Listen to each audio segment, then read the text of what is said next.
全然包んでないし、皮使ってないんですけど、完全にシューマイの味がします。お疲れ様です。ヒーロータンキチです。今日はですね、ブログで5万アクセス。バズった白菜オープンシューマイのレシピを紹介したいと思います。これからは白菜の季節で美味しくなってきますよね。で、安く買えて嬉しい食材ではあるんですけど、なかなかやっぱメインになりづらいっていう感じあるんですよね。で、今日紹介するオープンシューマイはしっかりメインのおかずになる傑作レシピになってます。今日のこの白菜オープンシューマイはブログと投稿サイトですね。これでバズりにバズって実は5万アクセスをした人気の一品でもあるんです。で、今日の内容を簡単にまとめるとこんな感じ。まずは白菜をたっぷり使える。材料が調味料込みで5つ。こねないので汚れないという感じになってます。それではですね、早速詳しい作り方見ていきます。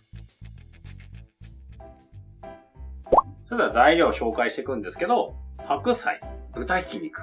で、あと調味料が醤油、ごま油、塩になってます。だけです。もう笑っちゃうくらい少ないですね。早速、白菜の方をちょっと切っていきたいと思います。なので、まず、半分にします。こっちの根っこというか、これ軸の方の硬い方ですね。こちらをみじん切りにしたいと思います。じゃあ、芯は取って、みじん切りにします。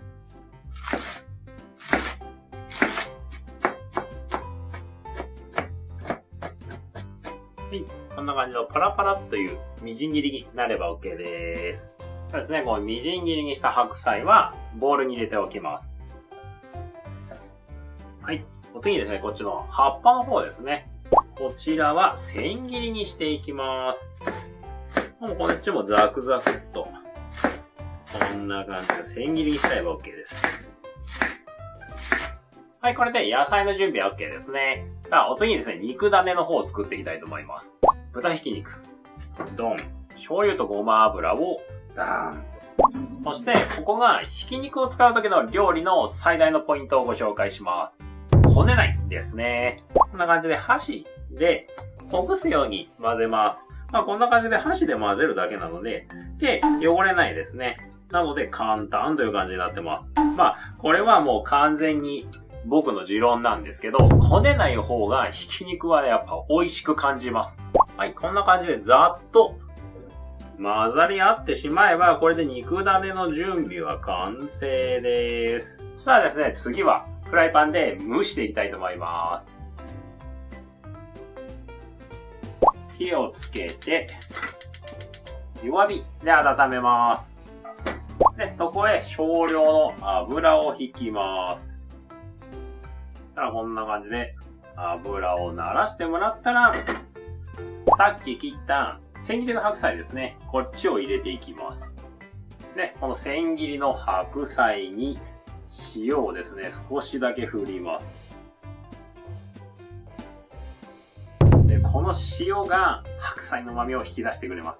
で、まあこれはエチュベっていう方法をちょっと変則的に使ってるんですけど、また詳しい方法は概要欄載ってます。エチュベの詳しい方法は概要欄載ってますので、ぜひ見てみてください。さあですね、簡単にこんな感じで塩と白菜なじませてあげます。そしたら今度はですね、この肉種を丸めて入れていきたいと思います。団子にしてもらって並べてもらえれば OK です。まあ、最後だけはですね、ちょっとこう、ひき肉手触って汚れちゃうんですけど、まあそれでもこねると思えばめちゃくちゃ楽なので。まああとこう、今日ひき肉の種の中には本当に醤油とごま油しか入ってないんですけど、生姜とかニンニクとか、あと胡椒とか、足してもらっても美味しいので、ぜひぜひお好みで味付け変えてみてください。そしたらあとはですね、蓋をして、このまま弱火で約15分ぐらいですね、肉に火が通るまでじっくり蒸し焼きをしていきます。さあ、15分経ったので、開けてみます。ババンと。美味しそうですね。それでは早速食べてみたいと思います。